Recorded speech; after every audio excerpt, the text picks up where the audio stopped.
ओम शांति। आज बाबा के 26/2/2021 के साकार मधुर महावाक्य हैं। आज शुक्रिया दिवस पर सबसे पहले अपने हृदय की गहराइयों से बाबा का दिल से थैंक्स करेंगे, जिन्होंने हमें सत्य ज्ञान देकर, सत्य बोध कराकर माया के बंधनों से मुक्त किया, जीते जी मरना सिखाया, अपनी कमियों को मिटाना सिखाया। ऐसे बाबा का दिल से शुक्रिया करेंगे। लिस्ट बनाएंगे किस किस बात के लिए मेरा दिल बाबा का बहुत शुक्रिया मानता है, कौन सी ऐसी कमियां थी जिनको बाबा की मुरली से याद से मिटा दिया है, और दिल बार बार कहता है बाबा आपका शुक्रिया। हो सकता है आपने क्रोध संस्कार पर जीत पाई हो, पहले से कम हो गया हो, बाबा का शुक्रिया करेंगे उसके लिए। हो सकता है आलस्य पे जीत पाई हो, पहले देरी से उठते थे, अब जल्दी उठना शुरू किया, शुक्रिया करेंगे बाबा का। पहले छोटी छोटी बात में इरिटेट होते थे, अब एकदम रिएक्ट नहीं करना और पीसफुल स्टेज में रहना है, इस बात ने मदद की हो, उसके लिए बाबा का शुक्रिया करेंगे। जिस बात के लिए दिल कहता है बाबा आपकी मदद से कार्य सही हो गया, बारंबार शुक्रिया करते आज अहो भाव से जगत नियंता को बार बार कहेंगे धन्यवाद, शुक्रिया, थैंक्स करेंगे बाबा का। और आज शुक्रिया दिवस पर बाबा ने याद दिलाया कि ये नई और निराली नॉलेज है जो आपको बाबा से मिल रही है, ये नई और निराली नॉलेज है। एक का पार्ट न मिले दूसरे से, इस बात को समझना है, हर एक का पार्ट अपना अपना है। फिर बाबा ने माया पर जीत पाने की युक्ति बताई। हे रूहानी क्षत्रिय, रूहानी योद्धाओं, माया पर जीत पानी है तो अमृत वेले विशेष बाबा को याद करो। जो भी उल्टे सुलटे संकल्प हैं सब समाप्त हो जाएंगे। बहुत मीठी याद माया जीत बनाती है। बनकर सुबह सुबह उठ कर के याद करो बाबा आप कितने मीठे हो, कितने प्यारे हो। कर्म इंद्रिय जीत बनने का पुरुषार्थ करो। बहुत सुंदर बात बाबा ने कही कि बहुत सावधान रहना माया से। बहुत बच्चे आश्चर्य से बाबा का बनते हैं, ज्ञान सुनाते हैं, फिर माया का प्रभाव पड़ने से छोड़ के चले जाते हैं। आपको कभी भी भागंती नहीं होना, छोड़ के नहीं जाना। बहुत सुंदर बात वरदान में बाबा ने समझाई। देह अभिमान और देह की बदबू से दूर रहने वाले आप इंद्रप्रस्थ निवासी हो। देह अभिमान को त्यागना है। सूक्ष्म में भी देह भान की बदबू है तो वो इंद्रप्रस्थ निवासी नहीं हो सकते। बाबा ने कहा आप बच्चे इसी समय देह भान को मिटाना सीखते हो। सुनेंगे, मीठे बच्चे, संगम पर तुम्हें नई और निराली नॉलेज मिलती है। तुम जानते हो हम सब आत्माएं एक्टर्स हैं, एक का पार्ट न मिले दूसरे से। संगम पर तुम्हें नई और निराली नॉलेज मिलती है। तुम जानते हो हम सब आत्माएं एक्टर्स हैं, एक का पार्ट ना मिले दूसरे से। क्वेश्चन है, माया पर जीत पाने के लिए तुम रूहानी योद्धाओं को, क्षत्रियों को कौन सी युक्ति मिली हुई है? बाबा ने बताया, हे रूहानी क्षत्रिय, तुम सदा श्रीमत पर चलते रहो। आत्म अभिमानी बन बाप को याद करो। रोज सवेरे सवेरे उठ याद में रहने का अभ्यास डालो तो माया पर विजय प्राप्त कर लेंगे। याद में रहने का अभ्यास डालो तो माया पर विजय प्राप्त कर लेंगे। उल्टे सुलटे संकल्पों से बच जाएंगे। याद की मीठी युक्ति माया जीत बना देगी। गीता, जिसका साथी है भगवान उसको क्या रोकेगा आंधी और तूफान। ओम शांति। ये मनुष्यों के बनाए हुए गीत हैं, इसका अर्थ कोई कुछ भी नहीं जानते। गीत भजन आदि गाते हैं, महिमा करते हैं, भक्त लोग करते हैं, कुछ जानते नहीं। महिमा गाते हैं, गीत सुनते हैं, लेकिन उसका अर्थ नहीं जानते। महिमा बहुत करते हैं। तुम बच्चों को कोई महिमा नहीं करनी। बच्चे बाप की कभी महिमा नहीं करते। बाप जानते ये हमारे बच्चे हैं, बच्चे जानते हैं कि ये हमारा बाबा है। अब ये बेहद की बात है, फिर भी सब बेहद के बाप को याद करते हैं, अब तक भी याद करते रहते हैं। बेहद के बाप को अब तक भी याद करते रहते हैं। भगवान को कहते हे बाबा, इनका नाम शिव बाबा है। जैसे हम आत्माएं हैं वैसे शिव बाबा है। वह परमात्मा जिसको सुप्रीम कहा जाता है, उनके हम बच्चे हैं। उनको सुप्रीम सोल कहते हैं, बाबा को परम पिता कहते हैं। उनका निवास स्थान कहाँ है? उनका निवास स्थान है परम धाम। सब सोल्स वहाँ रहती हैं। एक्टर्स ही सोल्स हैं। जानते हो नाटक में एक्टर्स नंबरवार होते हैं। हर एक के पार्ट अनुसार इतनी तनख्वाह मिलती है, हर एक के पार्ट के अनुसार उनको वैसी तनख्वाह सैलरी मिलती है। सब आत्माएं वहाँ रहती हैं, सब पार्टधारी हैं, परंतु नंबरवार सबको पार्ट मिला हुआ है। रूहानी बाप समझाते रूहों में कैसे अविनाशी पार्ट नूंधा हुआ है। सब रूहों का पार्ट एक जैसा नहीं हो सकता, सब में ताकत एक जैसी नहीं। ये ज्ञान समझ आने से मन व्यर्थ से मुक्त हो जाएगा। हर एक का पार्ट अपना है, हर एक की ताकत अलग अलग है। जानते हो सबसे अच्छा पार्ट उनका है जो पहले शिव की रुद्र माला में है। नाटक में जो बहुत अच्छे अच्छे एक्टर्स होते हैं, उनकी कितनी महिमा होती है, सिर्फ उनको देखने के लिए भी लोग जाते हैं। तो ये बेहद का ड्रामा है। इस बेहद के ड्रामा में ऊंच से ऊंच एक बाप है, ऊंचे से ऊंचा एक्टर, क्रिएटर, डायरेक्टर भी कहें, वो सब हैं हद के एक्टर्स, डायरेक्टर्स आदि। बाबा है ऊंचे से ऊंचा सबसे बड़ा डायरेक्टर, ऊंचे से ऊंचा एक्टर, क्रिएटर, डायरेक्टर भी कहें, वो सब हैं हद के एक्टर्स, डायरेक्टर्स आदि। उनको अपना छोटा पार्ट मिला हुआ है, पार्ट आत्मा बजाती है। देहाभिमान के कारण कह देते मनुष्य का पार्ट ऐसा है।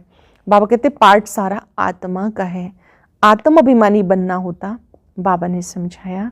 सतयुग में आत्म अभिमानी होते हैं, बाप को नहीं जानते।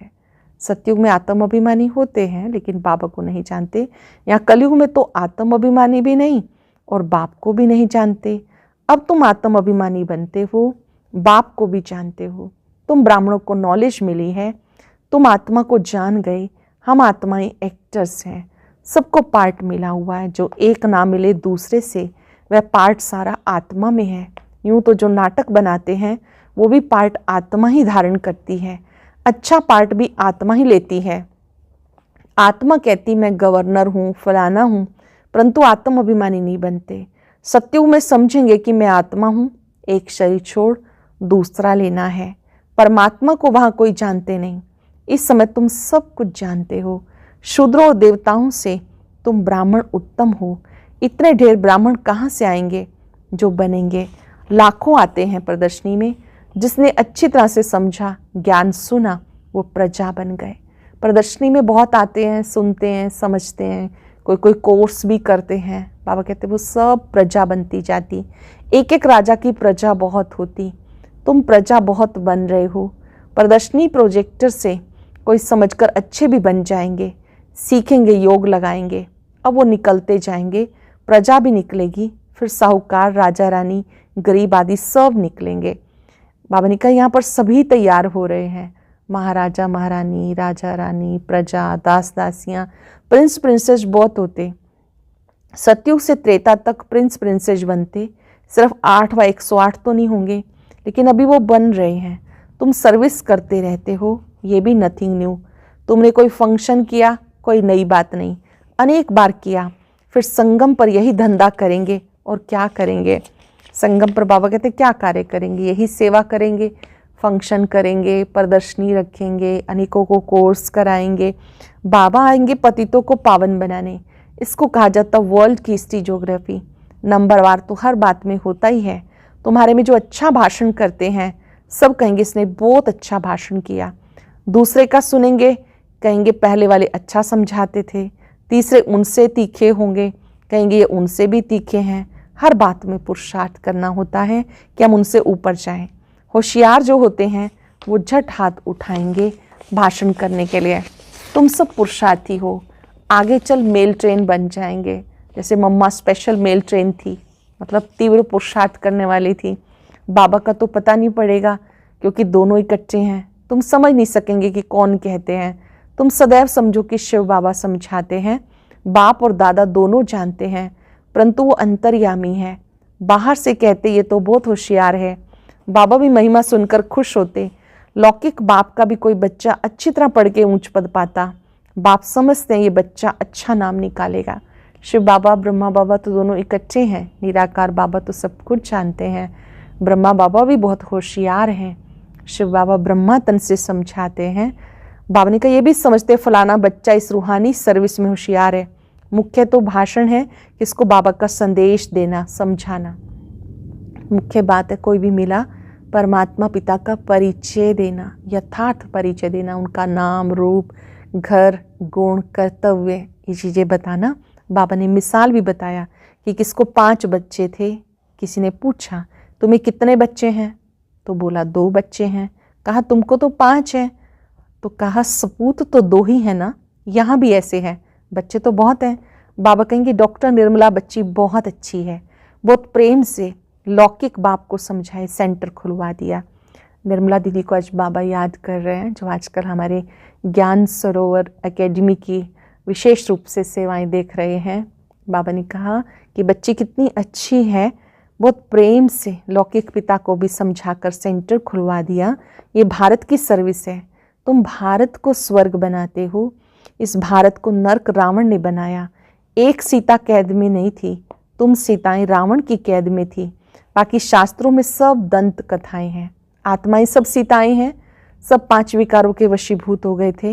ये भक्ति मार्ग भी ड्रामा में है। जानते हो सतयुग से लेके जो पास हुआ वो रिपीट होगा। आप ही पूज्य, आप ही पुजारी बनते हैं। बाबा कहते हैं मुझे आकर पुजारी से पूज्य बनाना होता है। पहले गोल्डन एज, फिर आयरन एज बनना है।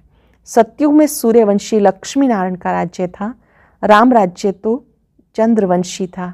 इस समय तुम सब रूहानी क्षत्रिय हो, योद्धा हो। लड़ाई के मैदान में आने वाले को क्षत्रिय कहा जाता। तुम हो रूहानी क्षत्रिय, बाकी वो हैं जिस्मानी क्षत्रिय। उनको कहा जाता बाहुबल से लड़ना झगड़ना। शुरू में मलयुद्ध होती थी, बाहों आदि से आपस में लड़ते थे, विजय को पाते थे। अभी देखो बॉम्ब आदि बने हुए हैं। तुम भी क्षत्रिय हो, वह भी क्षत्रिय हैं।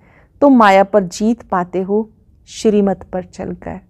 माया मतलब 5 विकारों पर जीत पाते हो श्रीमत पर चलकर। तुम हो रूहानी क्षत्रिय। रूहें ही सब कुछ कर रही हैं इन शरीर की कर्म इंद्रियों द्वारा। रूह को बाप आके सिखाते, बच्चे मुझे याद करने से माया खाएगी नहीं। बाबा को याद करते रहेंगे तो माया नहीं खाएगी। तुम्हारे विकर्म विनाश होंगे, तुम्हें उल्टा सुल्टा संकल्प नहीं आएगा। बाप को याद करने से बहुत खुशी रहेगी। इसलिए बाबा समझाते सवेरे उठकर अभ्यास करो। बाबा आप कितने मीठे हो। अमृत वेले उठ के बाबा को देखकर बहुत प्यार से याद करो, बाबा आप कितने मीठे हो। आत्मा कहती है बाबा, बाबा ने पहचान दी मैं तुम्हारा बाप हूँ। तुम्हें सृष्टि के आदि मध्यंत की नॉलेज सुनाने आया हूँ। ये मनुष्य सृष्टि का झाड़ उल्टा है। ये वैरायटी धर्मों की मनुष्य सृष्टि है। इसे कहते हैं विराट लीला। बाबा ने समझाया इस मनुष्य सृष्टि का मैं बीज रूप हूँ। मुझे याद करते हो। कोई किस झाड़ का है, कोई किस झाड़ का है। फिर नंबरवार निकलते। ड्रामा बना हुआ है। कहावत है फलाने ने धर्म संस्थापक पैगंबर को भेजा, परंतु वहाँ से भेजते नहीं। ये ड्रामा अनुसार रिपीट होता। ये एक ही है जो धर्म और राजधानी स्थापन कर रहे हैं। बाबा जब आते हैं तो धर्म और राज्य दोनों की स्थापना करते हैं। दुनिया में कोई भी नहीं जानते अभय संगम, विनाश की ज्वाला प्रज्वलित होनी है। ये शिव बाबा का ज्ञान यज्ञ। उन्होंने रुद्र नाम रख दिया। प्रजापिता ब्रह्मा द्वारा तुम ब्राह्मण पैदा हुए हो। तुम ऊंच ठहरे ना, पीछे और बिरादरियां निकलती। वास्तव में सब ब्रह्मा के बच्चे हो। ब्रह्मा को कहा जाता है ग्रेट ग्रेट ग्रैंडफादर। सिजरा है, पहले पहले ब्रह्मा ऊंच, फिर सिजरा निकलता। कहते भगवान सृष्टि कैसे रचते हैं। रचना तो है अब वह पतित होते हैं तब उनको बुलाते हैं। जब आत्माएं पतित हो जाती हैं तो पतित पावन को बुलाती हैं। वही आकर दुखी सृष्टि को सुखी बनाते हैं। इसलिए बुलाते हैं बाबा दुख हरता सुख करता आओ। नाम रखा है हरिद्वार, अर्थात हरि का द्वार। वहाँ गंगा बहती है। समझते हम गंगा में स्नान करने से हरि के द्वार चले जाएंगे, परंतु हरि का द्वार है कहाँ? वह फिर श्री कृष्ण को कह देते। हरि का द्वार तो शिव बाबा है, दुख हरता सुख करता। पहले तुमको जाना अपने घर। तुम बच्चों को अपने बाप का और घर का अभी मालूम पड़ा। बाप की गद्दी थोड़ी ऊंची है, फूल है ऊपर में, फिर युगल दाना उससे नीचे, फिर रुद्रमाला कहते हैं। माला का रहस्य बाबा स्पष्ट कर रहे हैं। सबसे ऊपर फूल होता है, फिर 2 जुड़वा दाने जिन्हें मेरू कहा जाता, वो ब्रह्मा सरस्वती की निशानी। रुद्रमाला कहते हैं। रुद्रमाला सो विष्णु की माला, विष्णु के गले का हार, वही फिर विष्णुपुरी में राज्य करते हैं। ब्राह्मणों की माला नहीं है, क्योंकि घड़ी घड़ी टूट पड़ते हैं। बाबा समझाते कि नंबरवार तो है ना, ब्राह्मणों की माला नहीं बन सकती, क्योंकि अवस्था ऊपर नीचे होती रहती है। बाबा समझाते नंबरवार तो हैं, आज ठीक है कल तूफान में आ जाते, ग्रहचारी आने से ठंडे हो जाते। बाबा कहते मेरा बनंती, आश्रयवत सुनंती, कथंती, ध्यान में जावंती, माला में पिरावंती, एकदम भागंती, चंडाल बनंती। बाबा की भाषा बड़ी रमणीक है कि बड़े आश्चर्य से ज्ञान सुनते हैं, औरों को सुनाते हैं, माला में पिरोने के लिए पुरुषार्थ करते, फिर भाग जाते हैं। फिर बाबा कहते वो तो चंडाल जैसा जन्म प्राप्त कर लेते। फिर माला कैसे बने? तो बाबा समझाते ब्राह्मणों की माला नहीं बनती, भक्त माला अलग, रुद्र माला अलग। भक्त माला में मुख्य है फीमेल्स में मीरा और मेल्स में नारद, ये है रुद्र माला। संगम पर बाप आकर मुक्ति और जीवन मुक्ति देते हैं। बाबा आते हैं तो हमें क्या देते हैं? मुक्ति और जीवन मुक्ति। बच्चे समझते हैं हम ही स्वर्ग के मालिक थे, अब नरक में हैं। बाबा कहते हैं नरक को लात मारो, स्वर्ग की बादशाही लो। श्री कृष्ण जी का एक चित्र है ना, नरक को लात मार रहे हैं, स्वर्ग का गोला हाथ में है। बाबा कहते हैं आप बच्चे भी पुरानी दुनिया को भूल जाओ। जो तुम्हारी रावण सेना ने स्वर्ग की बादशाही छीन ली, ये बाबा आके बताते हैं। वह इन सब शास्त्रों तीर्थों आदि को जानते हैं। बीज रूप है ना, ज्ञान का सागर, शांति का सागर, सुख का सागर, ये आत्मा कहती है। बाबा की महिमा में आत्मा कहती है। बाबा समझाते ये लक्ष्मी नारायण सतयुग के मालिक थे। उसके आगे क्या था? जरूर कलयुग का अंत होगा तो संगम युग हुआ होगा, फिर अब स्वर्ग बनता है। बाप को स्वर्ग का रचयिता कहा जाता, स्वर्ग स्थापन करने वाला। बाबा को कहते हैं स्वर्ग का रचयिता, स्वर्ग स्थापन करने वाला। ये लक्ष्मी नारायण स्वर्ग के मालिक थे। इनको वर्षा कहाँ से मिला? स्वर्ग के रचयिता बाप से। बाप का ये वर्षा है। कोई से भी पूछ सकते हो लक्ष्मी नारायण को सतयुग की राजधानी थी, कैसे ली? कोई बता नहीं सकेंगे। ये दादा भी कहता कि मैं नहीं जानता था, पूजा करता था परंतु जानता नहीं था। बाबा अपने बारे में बता रहे हैं, दादा लेखराज, मैं भी पूजा करता था लेकिन जानता नहीं था। अब बाबा ने समझाया संगम पर राजयोग सीखते हैं। गीता में ही राजयोग का वर्णन है। सिवाय गीता के कोई भी शास्त्र में राजयोग की बात नहीं है। राजयोग की बात श्रीमद् भगवत गीता में है। बाबा कहते हैं मैं तुम्हें राजाओं का राजा बनाता हूँ। भगवान ने आके नर से नारायण बनने की नॉलेज दी। भारत का मुख्य शास्त्र है गीता। गीता कब रची गई ये जानते नहीं। बाप कहते कल्प कल्प में संगम पर आता हूँ। जिनको राज्य दिया था वो राज्य गवाकर तमो प्रधान दुखी बन गए। जिनको राज्य दिया था वो राज्य गवाकर दुखी बन गए। रावण का राज्य है, सारे भारत की कहानी है। भारत है ऑलराउंड, और तो सब बाद में आते हैं। बाबा कहते तुम्हें इस 84 जन्मों का मैं राज बताता हूँ। 5000 वर्ष पहले तुम देवी देवता थे, तुम अपने जन्मों को नहीं जानते हो। हे भारतवासी, बाप आते अंत में, आदि में आए तो आदि अंत की नॉलेज कैसे सुनाए? बाबा अगर सतयुग में आए तो बाबा कहते फिर बाबा कैसे आदि मध्य अंत की नॉलेज सुनाए? सृष्टि की वृद्धि ही नहीं हुई तो समझाए कैसे? वहाँ तो नॉलेज की दरकार नहीं। बाप अभी संगम पर नॉलेज देते, नॉलेजफुल है ना, जरूर नॉलेज सुनाने अंत में आना पड़े। आदि में तुम्हें क्या सुनाएंगे? ये समझने की बातें हैं। भगवान वाच मैं तुम्हें राजयोग सिखाता हूँ। ये यूनिवर्सिटी है पांडव गवर्नमेंट की।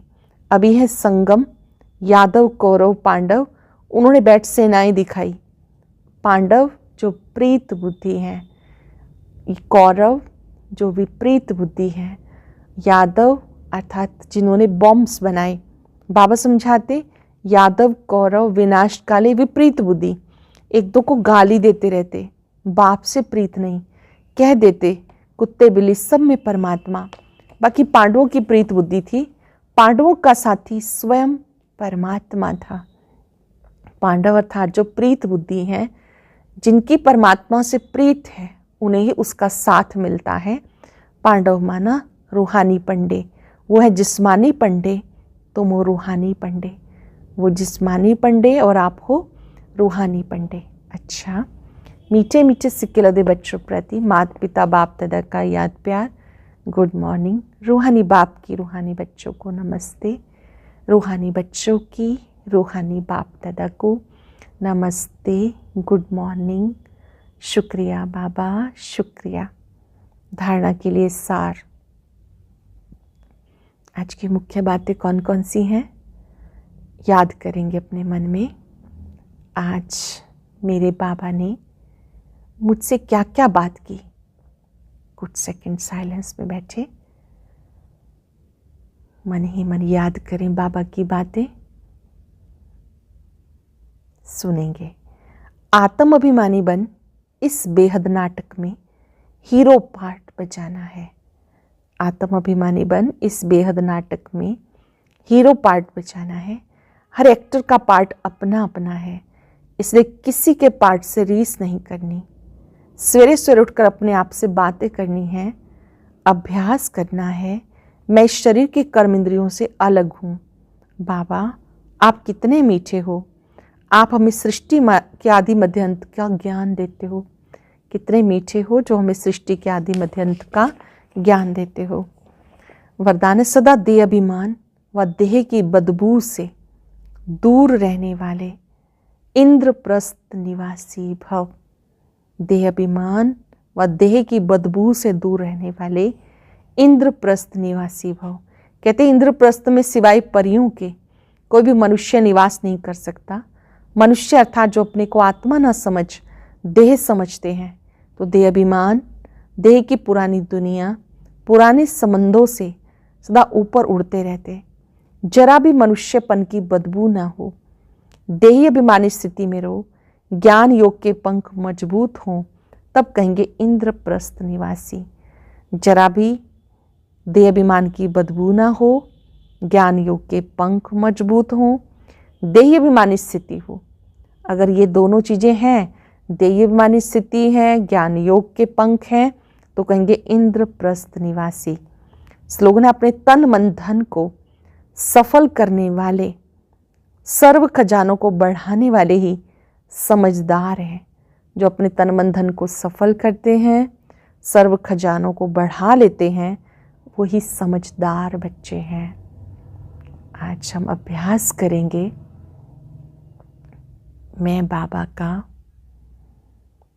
समझदार बच्चा हूं,